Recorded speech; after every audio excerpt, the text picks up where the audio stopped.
Jadi bukan tanpa alasan pemirsa jika Korlantas Polri akan menerapkan ketentuan ini karena sudah ada landasan hukumnya yakni Undang-Undang Nomor 22 Tahun 2009 tentang lalu lintas dan angkutan jalan tepatnya di pasal 74. Dan sementara itu pemirsa kita simak ya. Aturan turunannya pun juga sudah ada dan jelas yaitu Peraturan Polri Nomor 7 Tahun 2021 tepatnya di pasal 85. Yang disebutkan sebelum dihapuskan, polisi akan memberikan 3 kali peringatan kepada pemilik kendaraan bermotor untuk menyelesaikannya. Dan jika sebulan setelah peringatan ketiga tidak diindahkan, maka penghapusan regiden kendaraan pun atau kendaraan bermotor pun dilakukan. Namun cara pembayaran pajak kendaraan pun rencananya akan dibuat lebih mudah dan dapat dilakukan dari rumah.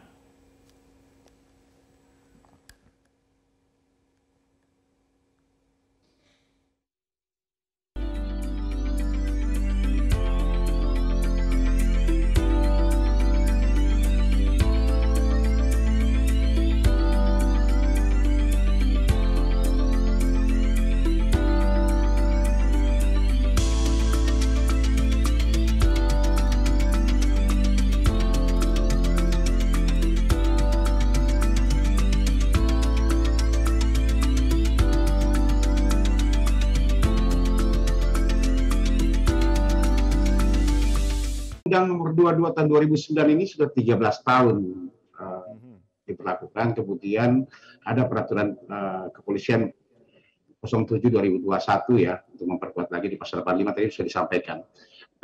Memang betul. Tapi perlu saya tekankan lagi di sini di pasal 74 itu bunyinya adalah dapat ya.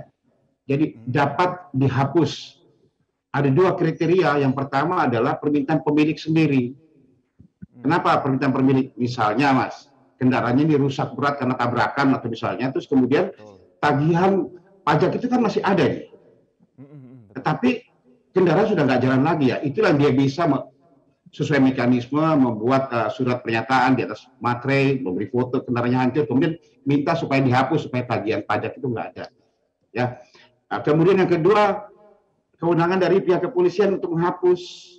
Seperti apa? Ada di pasal 2-nya bunyi di sini bahwa, nah ini saya sekali pertegas juga, bukan 2 tahun orang nggak bayar pajak 2 tahun, banyak rame nih, banyak nggak bayar pajak 2 tahun kemudian dihapus, enggak, 5 tahun loh, dia mati STNK-nya, STNK mati itu kan 5 tahun ya untuk kewenangan kepolisian, ya STNK mati kemudian plus 2 tahun lagi dia tidak bayar pajak, itu dapat dihapus.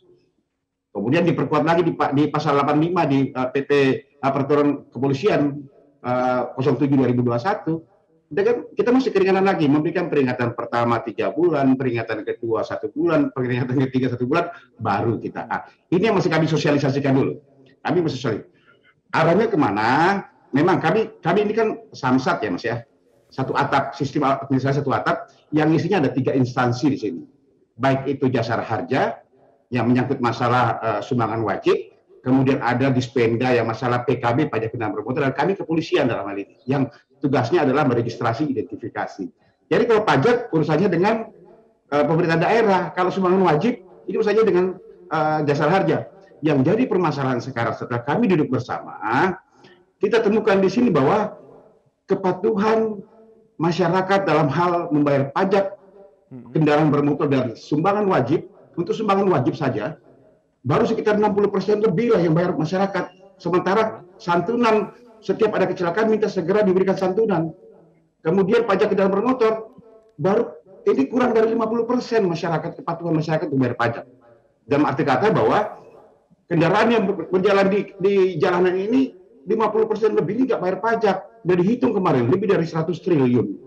Bagaimana kalau 100 triliun ini masuk ke negara, kemudian kembali lagi ke masyarakat dalam bentuk infrastruktur. Nah inilah kami bersama-sama kami mendorong. Ini hasilnya. Nah, ini yang kemudian kami juga coba mencari formulasi yang baik untuk bisa memudahkan masyarakat, meringankan masyarakat. Saya sekali ngomong di sini aja nggak apa-apa. Kami lagi roadshow, Korlantas, Dirjen Pendapatan Daerah dan juga Dirut dari Jasar Harja sedang roadshow kepada gubernur kabupaten kota ini.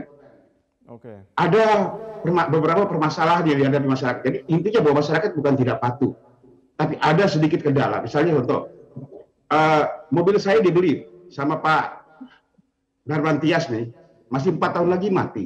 Yang jadi pertanyaan, apakah Pak Tias nanti mau langsung balik nama? Sementara kami punya elektronik tilang sekarang penegakan hukum dengan etle.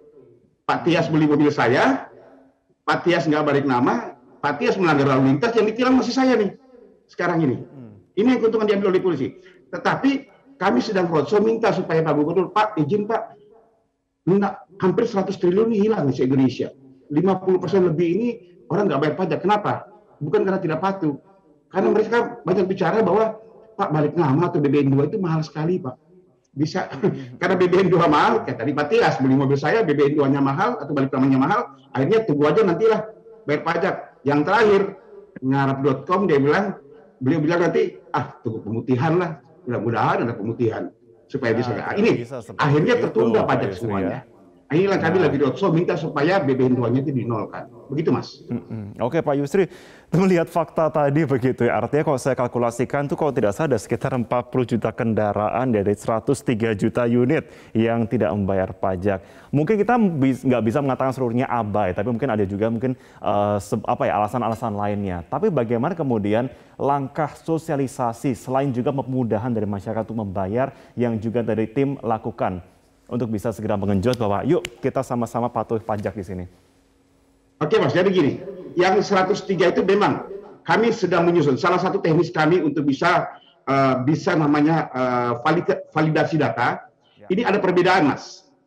Di kepolisian kendaraan bermotor yang beredar, yang terdaftar di kami itu ada 149 juta sampai dengan hari ini. Sementara di Jasa Raharja itu ada 103 seperti Mas tadi ngomong. Kemudian di pemerintah daerah di Dispenda itu 113 juta. Jadi ada perbedaan.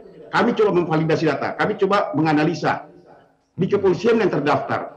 Jadi pertanyaan, kenapa polisi lebih datanya? Ya pertama, misalnya ada kendaraan yang tabrakan, ya hancur, kemudian tidak dilaporkan oleh pemiliknya untuk minta dihapus, seperti persyaratan di pasal 74. Ada kendaraan yang dicuri sudah sekian lama, juga tidak dilaporkan ke kami. Ya, bahwa kendaraannya dicuri, minta supaya dihapus. Dihapus dari apa? Dari data kendaraannya supaya tidak ada tagihan lagi. Sehingga data di kepolisian ini lebih banyak. Yang data di Jasa Raharja adalah yang membayar sejak tahun 2016 yang lalu, yang membayar sumbangan wajib.